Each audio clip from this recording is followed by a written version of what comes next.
भूतों की कहानियां कौन है जिसे ये सुनना पसंद नहीं। ये एक ऐसी चीज है जो हर जगह हर कल्चर में पाई जाती है।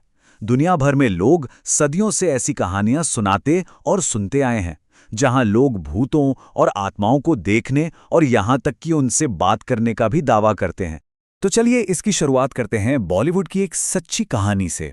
बात है 1989 की। लेकिन नाम की एक फिल्म की शूटिंग चल रही थी जयपुर के एक पुराने महल में। एक रात शूटिंग खत्म होने के बाद एक्ट्रेस डिंपल कपाड़िया अपने बिस्तर पर थीं। तभी उन्होंने अपने पास एक औरत को बैठे हुए देखा और उन्हें एक अजीब सा एहसास हुआ कि वो औरत एक भूत थी।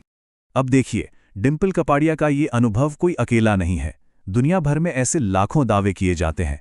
तो सवाल ये उठता है कि इन सब के पीछे की सच्चाई आखिर है क्या? क्या भूत प्रेत सच में होते हैं?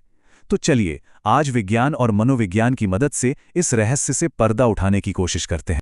तो सबसे पहले उन मामलों की बात करते हैं जिनका कारण बहुत ही साफ है, यानी जानबूझकर किया गया धोखा। कई बार लोग सिर्फ पैसे या मशहूर होने के लिए ऐसी झूठी कहानियां गढ़ देते हैं। इतिहास ऐसे किस्सों से भरा पड़ा है, जैसे 1800 में अमेरिका की फॉक्स सिस्टर्स आत्माओं से बात करने का दावा करके बहुत फेमस हो गईं। लेकिन 40 साल बाद उनमें से एक ने खुद ही कबूल कर लिया कि यह सब एक धोखा था। इसी तरह एमिटिविल हॉन्टेड हाउस की जो मशहूर कहानी है, वो भी बाद में एक किताब और फिल्म डील के लिए गढ़ी गई झूठी कहानी निकली। ये तो सिर्फ दो बड़े उदाहरण हैं, लेकिन ऐसे कई धोखे इतिहास में दर्ज हैं। और ऐसा नहीं है कि ये धोखा सिर्फ पुराने जमाने में होता था।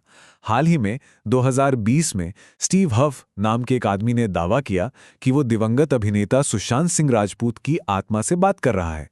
लेकिन बाद में पता चला कि उसने एक पुराने इंटरव्यू से ऑडियो क्लिप्स निकालकर उनमें हेरफेर किया था। लेकिन हर कोई धोखा नहीं दे रहा होता।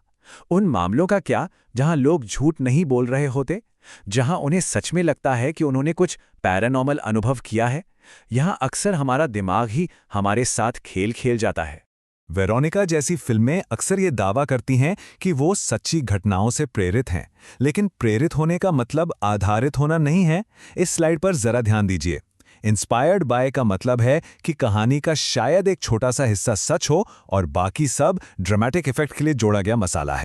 वेरोनिका की असली कहानी एस्टेफानिया नाम की एक लड़की की है। फिल्म में दिखाया गया कि उसकी मौत 3 दिन में हो गई, पर असल में उसकी मौत कई महीनों बाद दौरे पड़ने से हुई थी।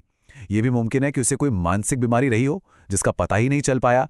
और उसकी मौत के बाद जब उसकी मां का साइकोलॉजिकल इवैल्यूएशन किया गया तो पता चला कि वो इमोशनल रूप से काफी परेशान थी और उसे अटेंशन की जरूरत महसूस होती थी। अब सवाल ये उठता है कि क्या पूरा का पूरा परिवार एक ही चीज का अनुभव कर सकता है? जवाब है हां, ऐसा हो सकता है। इसे कहते हैं शेयर्ड साइकोटिक डिसऑर्डर, जिसमें एक इंसान का भ्रम या विश्वास उसके करीबी लोगों में भी फैल जाता है। भारत में बुराड़ी केस इसका एक बहुत ही दुखद उदाहरण है, जहां एक ही परिवार के 11 लोगों ने एक साथ आत्महत्या कर ली थी। चलिए अब उन गैजेट्स पर आते हैं जिनका इस्तेमाल गोस्ट हंटर्स आत्माओं का पता लगाने के लिए करते हैं। क्या ये उपकरण सच में काम करते हैं? आइए देखते हैं। सबसे पहले बात करते हैं उईजी बोर्ड की। इस पर हाथ रखने पर पॉइंटर अपने आप अक्षरों पर जाता है ना? इसके पीछे का विज्ञान है आइडियोमोटर इफेक्ट। ये एक साइकोलॉजिकल फिनोमिनन है जहां हमारा शरीर हमारे जानते हुए नहीं बल्कि अनजाने में हरकतें करता है। इसे कोई भी बहुत आसानी से महसूस कर सकता है। एक धागे से एक अंगूठी या कोई भी हल्की चीज लटकाइए, उसे एकदम स्थिर रखिए और बस अपने मन में सोचिए कि वो गोल गोल घूमे। आप देखेंगे कि थोड़ी ही देर में वो सच में घूमने लगेगा, जबकि आपने जानबूझकर अपना हाथ हिलाया भी नहीं। ये आपके दिमाग के सबकॉन्शियस सिग्नल्स की वजह से होता है। और बस यही आइडियोमोटर इफेक्ट वीजी बोर्ड के काम करने का कारण है। जब लोग सवाल पूछते हैं तो उनका सबकॉन्शियस माइंड जवाब बनाता है और अनजाने में उनके हाथों को पॉइंटर हिलाने के लिए संकेत भेजता है। तो लगता है कि कोई आत्मा जवाब दे रही है, जबकि असल में वो हमारा अपना ही अवचेतन मन होता है। अच्छा, अब उन हाईटेक गैजेट्स को देखते हैं जो गोस्ट हंटिंग शोज में खूब इस्तेमाल होते हैं, जैसे कि इंफ्रारेड कैमरास, ईएमएफ मीटर्स और मोशन सेंसर्स। देखिए, इंफ्रारेड कैमरे भूतों को नहीं बल्कि गर्मी को पकड़ते हैं। अगर कोई किसी कुर्सी पर बैठकर उठता है तो उसकी बॉडी हीट थोड़ी देर तक कुर्सी पर रहती है, जो कैमरे में एक धब्बे की तरह दिखेगी। या फिर मान लीजिए फर्श पर गीले पैरों के निशान हैं, तो वो भी ठंडे धब्बों की तरह दिखाई देंगे। इसी तरह ईएमएफ मीटर्स आत्माओं की एनर्जी नहीं मापते। वो तो किसी भी इलेक्ट्रोमैग्नेटिक फील्ड का पता लगाते हैं जो हमारे चारों ओर हर वक्त मौजूद है। तो अगली बार जब किसी गोस्ट हंटर का ईएमएफ मीटर बीप करे तो हो सकता है वो भूत नहीं बल्कि उसके अपने ही कैमरा क्रू का सेलफोन हो। तो इन सब का मतलब क्या है? क्या हमें हॉरर फिल्में या भूतिया कहानियां पसंद नहीं करनी चाहिए? नहीं, बिल्कुल नहीं। लेकिन मनोरंजन और गलत जानकारी के बीच एक लाइन खींचना बहुत जरूरी है। असल में पैरानॉर्मल एक बहुत बड़ी इंडस्ट्री है। फिल्में करोड़ों कमाती हैं, टीवी शोज को जबरदस्त रेटिंग्स मिलती हैं और यूट्यूब वीडियोस पर लाखों व्यूज आते हैं।